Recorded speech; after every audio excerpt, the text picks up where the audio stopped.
নমস্কার বন্ধুরা, Shelley's food স্টাইলে তোমাদের সবাইকে স্বাগত। আজকে আমি বানাবো ফুলকপির রোস্ট, একদম অনুষ্ঠান বাড়ির স্টাইলে। আর এটা খেতে দুর্দান্ত স্বাদের হয়। চলো বন্ধুরা, রেসিপিটা দেখে নিই।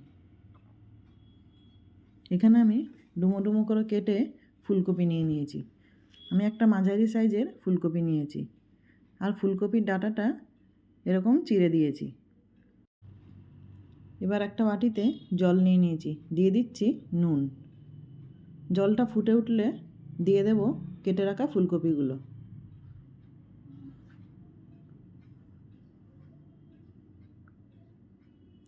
একবার ফুটে উঠলে গ্যাসটা আমি অফ করে দেব।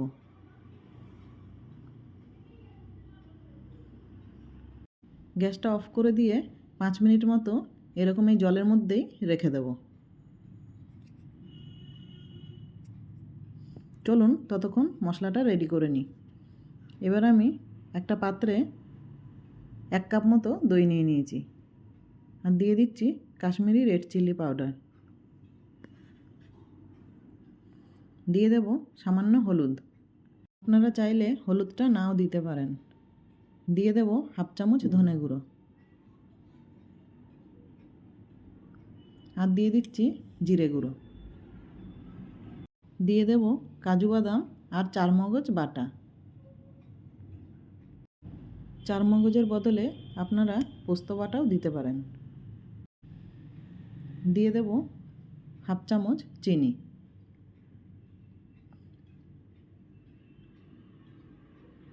এবার এই মশলাগুলো দইয়ের সাথে মিশিয়ে নেব। বন্ধুরা, আমি এখানে স্বাদমতো নুন দিয়ে দিয়েছি। এই মশলাগুলোর সাথে নুনটা দেখানো হয়নি। আর মিক্সির জারটা ধুয়ে জল দিয়ে দিয়েছি। দিয়ে মশলাটা ভালো করে মিক্স করে রেখে দিয়েছি। এবার এই জল থেকে ফুলকপিগুলো তুলে নিয়েছি। দিয়ে দেব সামান্য হলুদ আর দিয়ে দেব সামান্য লঙ্কা গুঁড়ো। লঙ্কা আর হলুদটা ফুলকপির সাথে মেখে নেব।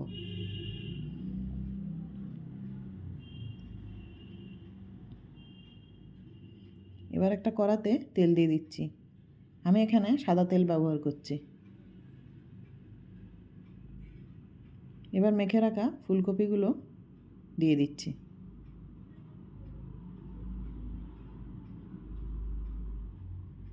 নাড়াচাড়া করে ফুলকপিগুলো ভেজে নেব।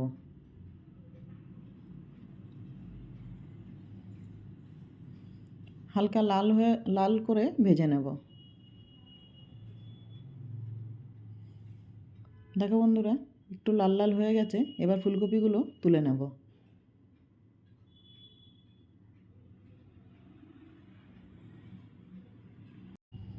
যে মশলাটা আমরা বানিয়ে রেখেছিলাম ফুলকপিগুলো সে মশলাটার মধ্যে দিয়ে দেব।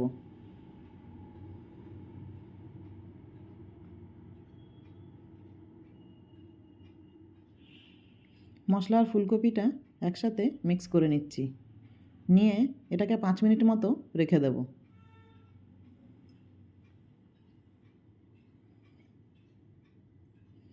তেলের মধ্যে আমি 1/2 চামচ ঘি দিয়ে দিচ্ছি।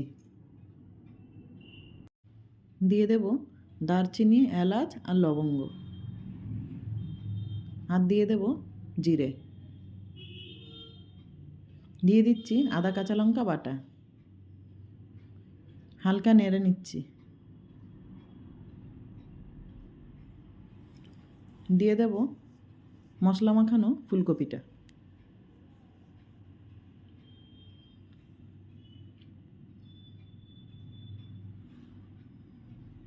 এবার ফুলকপিটা নেড়ে নিচ্ছি।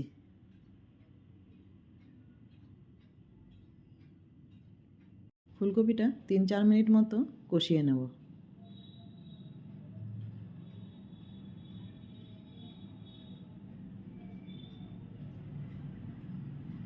দিয়ে দেব সামান্য জল। এবার এটা লো ফ্লেমে 5 মিনিটের জন্য ঢাকা দিয়ে দিচ্ছি।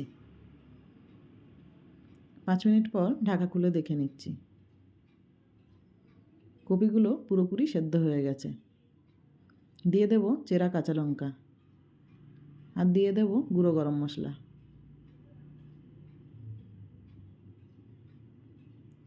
গ্যাসটা বন্ধ করে দিয়ে দেবো 1 চামচ ঘি।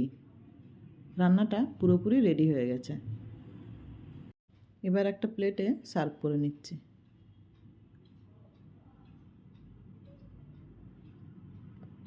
বন্ধুরা, এই ফুলকপির রোস্টটা আপনারা ভাত, রুটি যে কোনো কিছুর সাথেই খেতে পারেন। ভিডিওটা ভালো লাগলে বন্ধুরা একটা লাইক করে দেবেন। দেখা হবে পরের ভিডিওতে। নমস্কার বন্ধুরা।